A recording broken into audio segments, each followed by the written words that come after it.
Hello, I'm Ashley, founder of Greenhouse Culture. Welcome to our Tea Table Talk series. I'm here today with the wonderfully talented Dublin-based singer, songwriter and actress Esosa Ighodaro. Hello. Hey. Hi. So I invited you here to join me today following an event last week for Black Lives Matter Dance in Solidarity, which was hosted by the Welcome Project in partnership with Catherine Young Dance, Big Bang Festival, Creative Ireland, Kerry and Creative Ireland programme. I suppose just to give a bit of background for those who aren't aware, this was an online event held last Wednesday, the 17th of June, in solidarity with Black Lives Matter and people in direct provision in Ireland.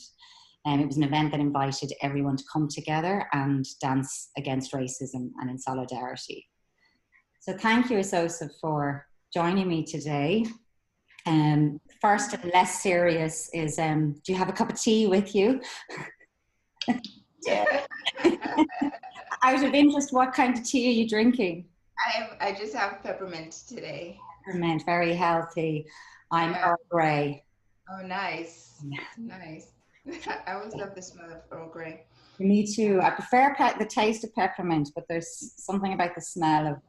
There's a whole experience when you're drinking Earl Grey and black tea in general, actually. But I don't really have that much caffeine, so.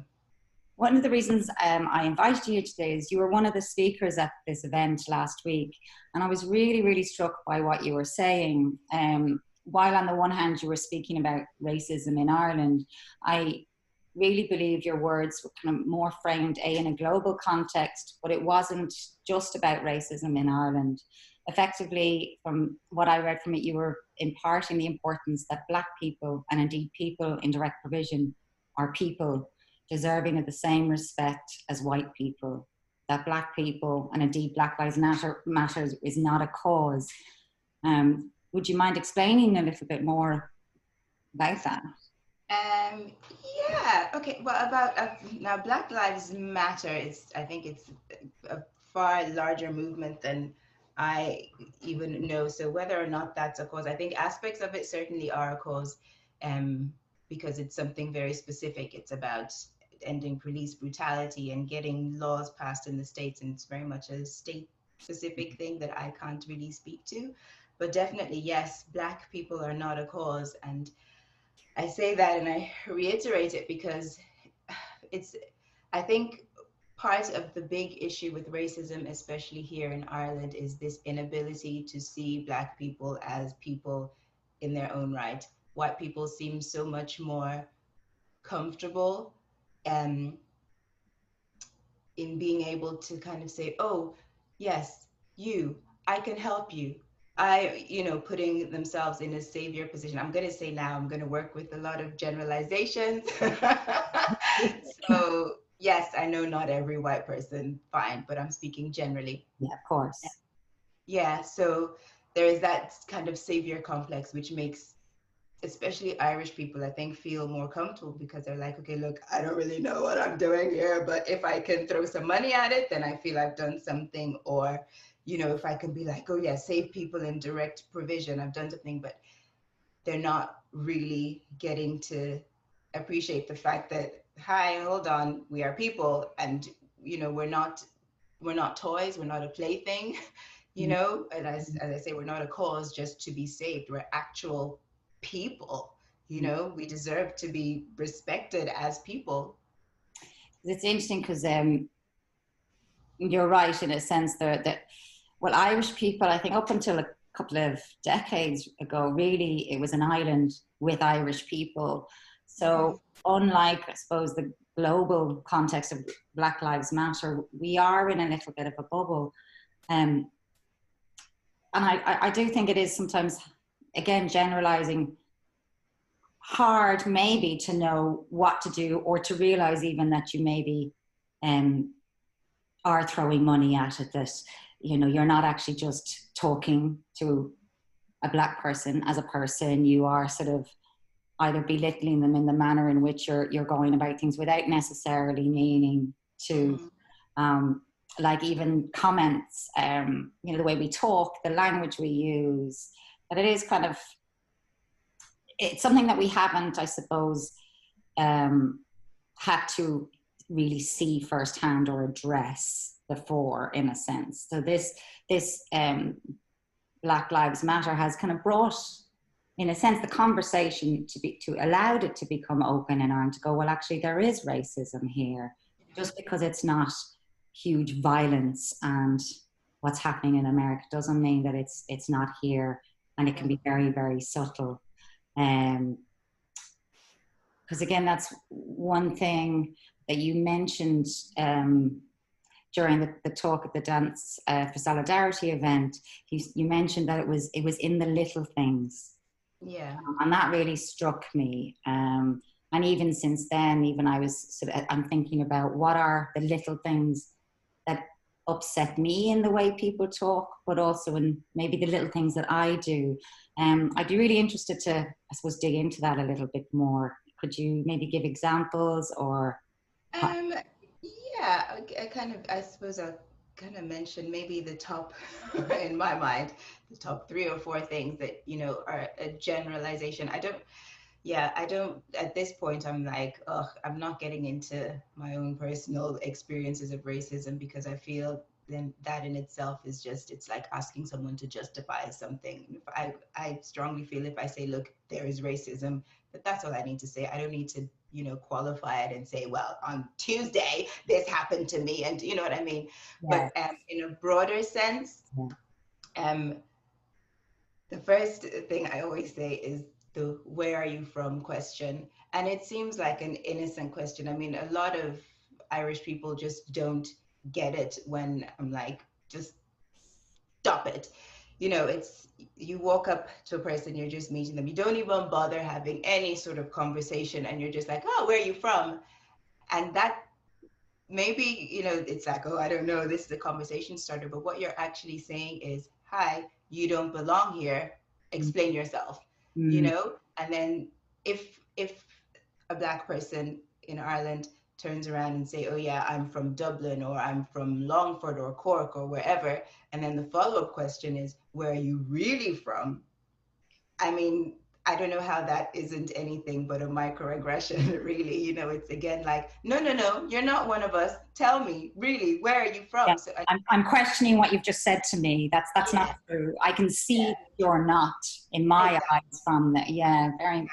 exactly. It's just reiterating, you don't belong here. And it's a little thing. And I said it once to a group, and the lady said to me, oh yeah, well, I mean, Irish people are like that. We see each other and we're like, oh yeah, what road are you from? Which are, but in that instance, you're saying it because there's a follow-up, like, my granny is from there, or I went to school there, or I did a thing there. But, if you see a Black person, you've never been to anywhere in Africa, you have no links or anything, you know that you have nothing to follow that question up with, then why are you asking, if not just to be like, you're different, you're not one of me.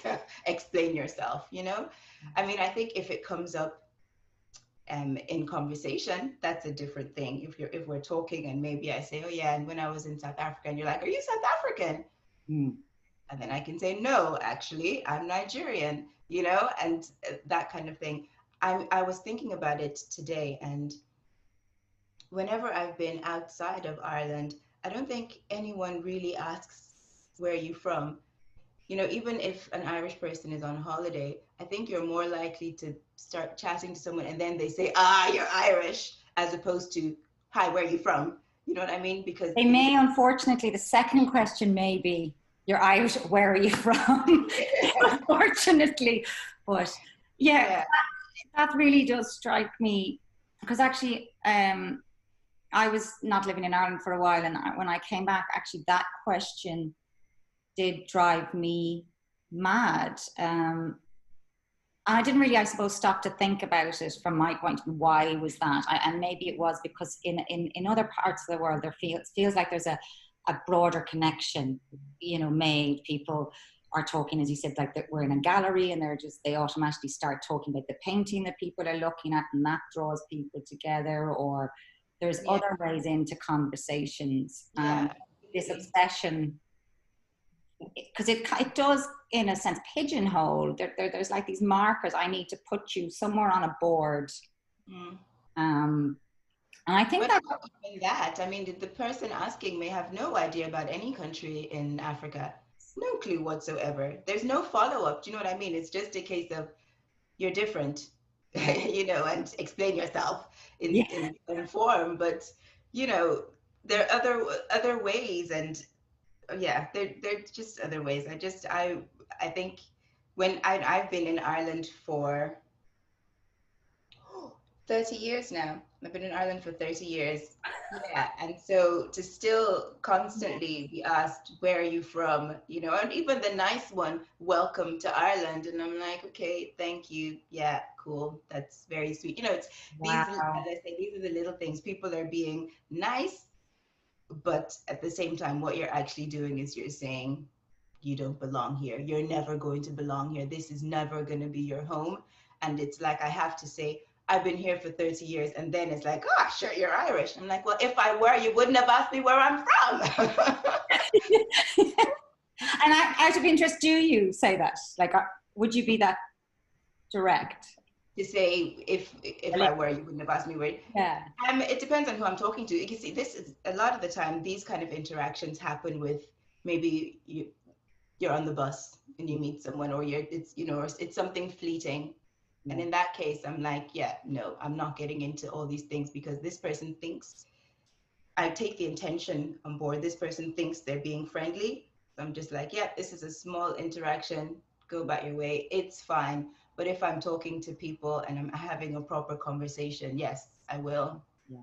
I will say, yeah, cool, okay. This is what just happened. Yeah. But and it's interesting because I do actually think it's a topic that needs to be addressed, because whether it's in Ireland or other parts of the world, we do tend to fall into these habits and interact in a way without thinking about what we're saying, and even the language in which we use. Like, I was thinking about it again, what type of language do we use, or comments? So, for example, thinking it's not a black or white situation. That's a kind of phrase or a comment that comes out. Yet, why does it have to be said that way? Because that then defines something as different, as opposed to it's neither one nor the other.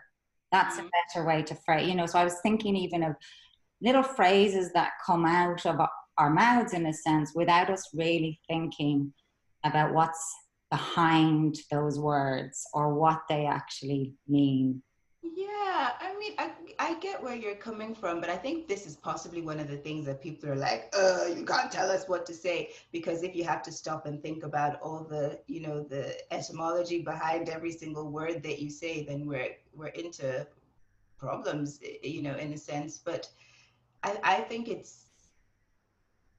I really just think that it is kind of about reconfiguring the brain, in a sense, and it's not going to be overnight, because at this point, I think we're just at the point where we're saying, okay, hi, this is the information, sit with it, process it, and see what we can do in order to facilitate this change. Because I can say we are people, and I know everyone knows that on a logical level, but they don't quite know practically how to change the way that they've been acting towards people that they just have, that look different, and they just don't know if they're coming from the same place at all, and how to navigate that space. And obviously that's going to take time, and I don't expect people to kind of, it is that thing as well with when people are trying to show that they're cool with Black people, or comfortable, and they're doing this overly performative thing of being like,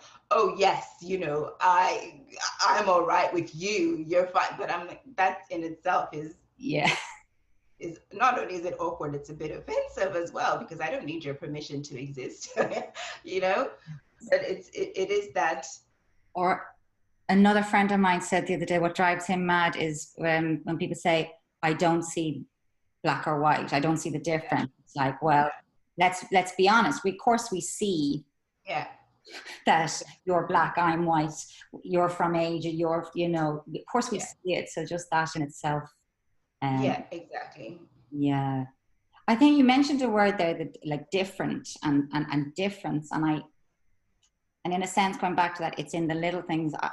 I really wonder, until we stop seeing difference, will we actually get anywhere? Because we still see things as us, them, mine, theirs. You know, we're still very divided. And going back to your first comment, like Black people are people, white people are people, Asian people, we are all humans, we're all the same. And I wonder, in a sense, is it the difference or the lack of that is something that maybe we should look at as a society? Well, I don't know about that actually, because when I say we are people, I don't feel the need to, shed my Black identity. Do you know what I mean? I shouldn't have to not be Black to be respected as a person. Do you know what I mean? I personally feel that yes, there are differences. You know, our hair texture is different. There might be cultural differences, but it doesn't mean that my culture, if I grew up here, it would be exactly the same as someone else who grew up here. But then, there are differences, and I think we can celebrate differences as That's opposed what I to, meant, embrace them as opposed yeah, to make it a divide. yeah, exactly. I mean, it's like, yeah, okay, cool, but this is still a person. Sure, her skin is darker than mine, or rather, from my perspective, I'm like, okay, cool, you're still a person, even though your skin is lighter than mine, you're still a person. And it's funny, people don't turn it around, and a white person will look at a Black person and think, oh, that's really odd, but they wouldn't necessarily think that the other thought might be crossing, the Black person's mind, like, oh, well, that's really odd. It's like the thing with touching the hair, Yeah. and then a friend of mine was like, yeah, it's just innocent curiosity. I see the hair and I'm like, oh, that's so cool, I want to touch it. And I'm like, no, it's a part of me. And so I gave him the example, and I was like, look, if you see a woman walking along and she's got these nice full breasts, and you're like, oh, they look Want to cool, touch them? I want to touch it, and he's like, that's a huge leap. But it isn't, because not too long ago, a man would have done that, no problem. It wasn't until the women were like, hold on, look, this is inappropriate. And initially they said, that's ridiculous. I'm just giving you a compliment saying your breasts are nice. you know? Touching of a hair is very personal. It is, yeah. Very personal. Yeah. And it's like, I'm not a dog. Do you know what I mean? I'm not your pet. It's how people, it's inappropriate, I mean, a friend obviously can be like, oh, I'd ask and, maybe be curious, but strangers coming up and touching Yes. is I have not. to say, I don't think I'd be very comfortable if I had my hair washed and it was looking fabulously silky, and a friend of mine came up and just started to touch it. I would, Yeah. no matter how good a friend they are, I wouldn't be happy with that, because Yeah. as you said, you don't even know how that person is feeling that day, what their space limits are. Yeah. Yeah, exactly. I mean, because this is all of our personal space. Yeah, that's another one of those little things that I mentioned. It's, yeah, and the where you're from, and the touching of the hair, and the name. I'm sure. Yeah. Yeah. I wonder if a lot, like some of it's about, well, not all of it, but say not wanting to try to say a foreign name. Some of, we often bring things into like fear, or you mentioned again in your talk last week about just, go into a restaurant that's a foreign restaurant and try the food. And I think we do sometimes have these barriers of like, there's a slight curiosity. I'd love to go into that Caribbean shop, but I wouldn't know what to buy in there. I wouldn't know what to do. But if we go off on holiday and we're in some place, we would go into the shops and explore, and because we had no alternative. Yes. So in a sense, there is maybe this, we have that breakdown of fear of difference, and maybe even though like not bringing in the curiosity, so we want to touch people's hair, but being playful and mindful to be able to walk into those spaces. Like for example, the shops, like I see so many people, I think Mary Street, for example, used to be very Irish, all the vegetable stalls, and now it's a wonderful multicultural space, yet I still look at the shops, and as you see, people are very much segregated. The white people go to the little down the road and the little Yeah. cafe. um Yeah, that's true. you know, Yeah. I mean, yeah. yeah, I think it's down to the whole white people being comfortable and wanting to stay kind of in their comfort zones. Obviously, there are the brave few who, broach the differences, but I think people appreciate when other people come into their world and they're like, oh, cool, what is this? How can I, explain? I'm curious. I want to learn what is, and just show an interest, but on an equal footing, not in a, you know, you're weird, you're a curiosity. Oh, let me go tell my friends about this. Or, Did you yeah. see that weird vegetable that they sell and that they eat? Yeah, and I even just, it is amazing because the statistic is there's only is it 1/3 of the world is white, and yet 2/3 of the world are of many different, and in a sense, it's like, why have we become so comfortable in a sense that this is the right, not the right space, but there's just so much else out there to Yeah. explore, experience. It is quite baffling that we do stay in this little bubble in a sense of white privilege, Yeah. you know, Yeah. when there is so much more out there. I suppose that leads me on to sort of the one of the reasons I started the tea table talk was actually more from an environmental point of view. It was, a platform to create these informal conversations around human nature relationships. But as I said, primarily as a way to investigate and discuss the environmental crisis. However, I really sort of feel that it would be very naive if we didn't simultaneously look at our social situation. Um, we can't be indifferent that one drives the other. Mm. Sort of, you can't have the environmental without social issues. You can't have black. It's not like a black or white. It's not an environmental or social issue. Um, and it was one of the reasons I really felt it was important for me to bring that into the tea table talk, to widen that discussion, that it's not just about environment, that actually the world in which we live in is environmental, it's social. And I just keep wondering, at what point are we going to accept, that we are all one and the same? When are we going to embrace, I suppose, the interconnectedness, both in, I'm always looking at the interconnected and biodiversity in the environment, but that interconnectedness and biodiversity within the human world. And I'd love to know your thoughts, or indeed, even if you agree with any of what I said on that point.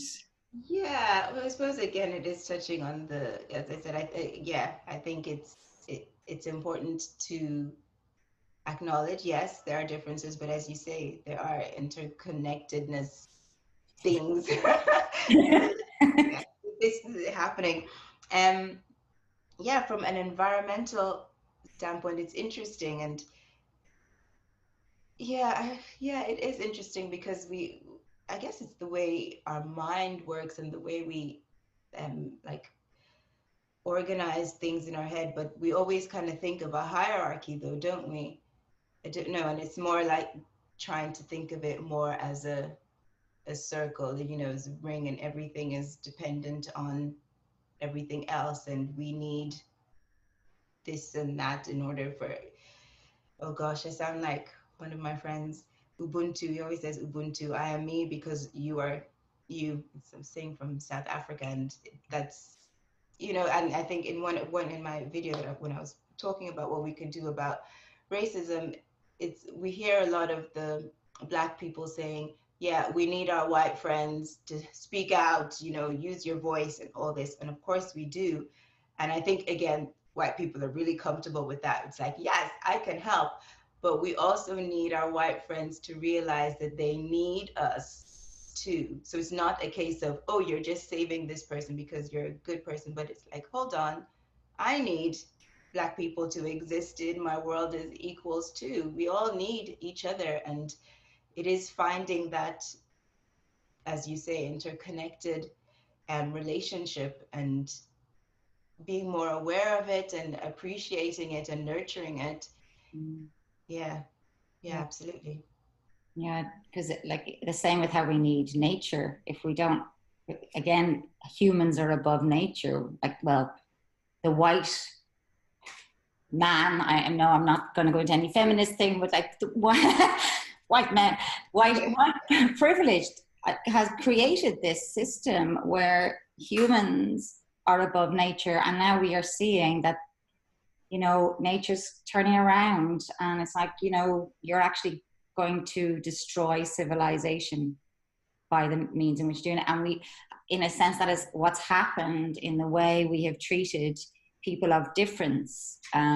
We have destroyed civilizations, indigenous people, we're destroying land. So I love, you know, that analogy of a circle is important, that we are all connected, that there isn't just this one way and let's obliterate everything else, whether that's a human or whether that's nature.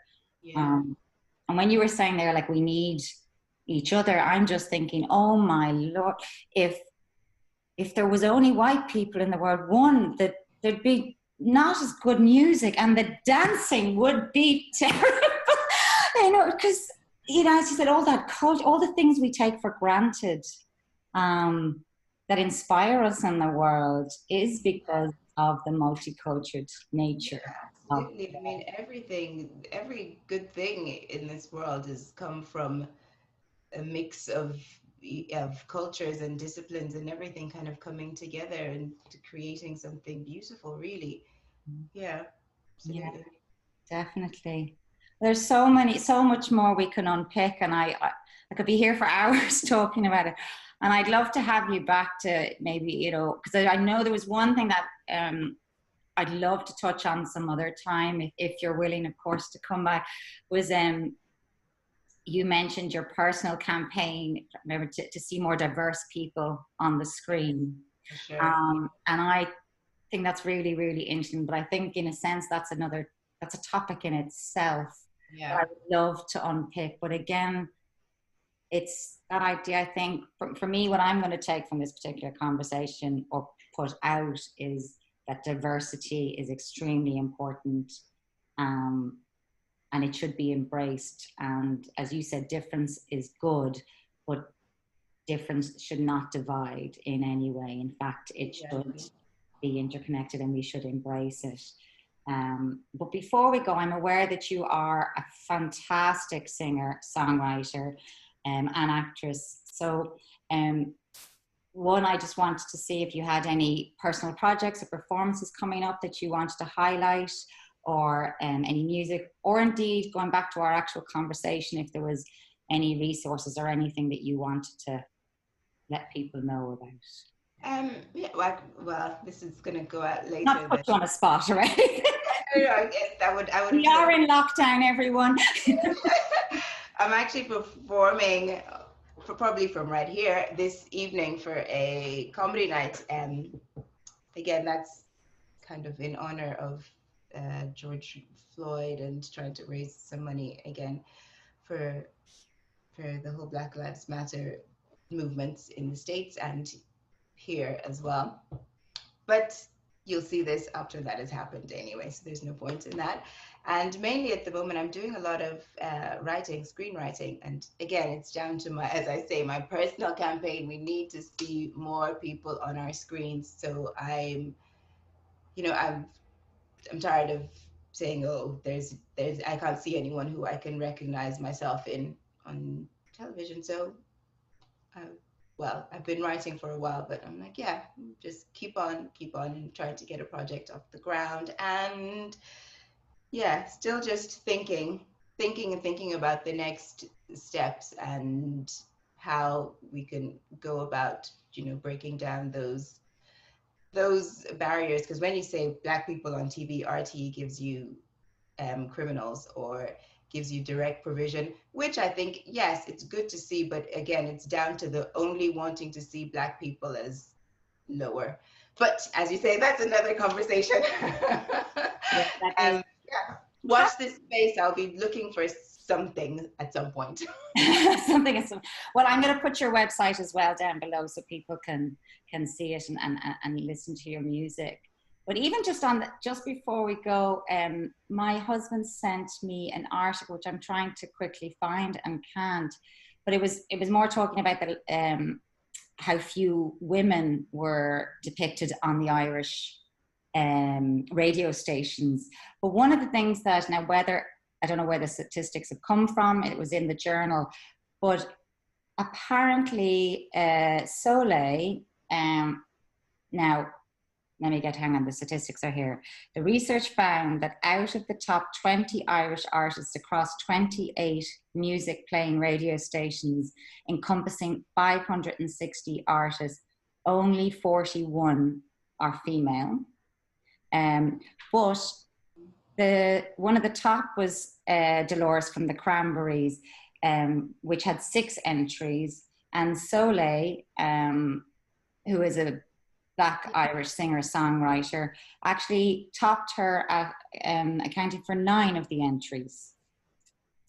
So while it's not great in terms of women, I don't know if those statistics are where those statistics come from, but I did. Well, it's interesting. Again, that's kind of sign of the times, and obviously Dolores from the Cranberries with her passing, that would bring her to the forefront. And then Soleil is a new and emerging artist, and so kind of has a lot of being thrown at her. But I'm surprised at the few. I was shocked at that, but I guess we said that's another conversation. But I was at least I was refreshing to see that at least there was a Black artist within that small. Yes, but we're leading on to my other. Yes, that's it. It's the comfort. Black people have always been allowed to perform for white people. There's no, It's always like that. It's like, yeah, cool. Hi, you're Black, you must sing. And unfortunately I do, and I'm falling into the stereotype. Or, you're Black, you must run fast. Or, we've always been allowed to perform in that sense. So True. That doesn't surprise you're me. You're talking more about the TV. And I want to see people to have a wider range of people and their life experiences, their stories on our screens, but also behind the camera and the executives making the decision. Because again, it's a thing, as we said, about going into a different shop and you're like, oh, I don't know about that. It's like that with telling Black stories. The executives and RTE think people don't care, people don't want to know, people aren't interested, because they think a Black movie or a thing with a Black lead is just for Black people. And of course not. That makes no sense.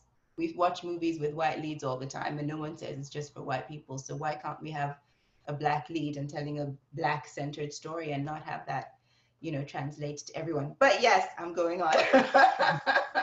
As I said, we could go on for, but thank you, Esosa, so much for joining me today. I really appreciate it. And I can't wait to hear more of your music, and I will tune in today, even though we'll be putting this out tomorrow. Again, thank you so much. It's been really, really interesting, and I look forward to chatting again with you sometime. Yes, that would be lovely. Great. Thanks a million. Right. Yeah.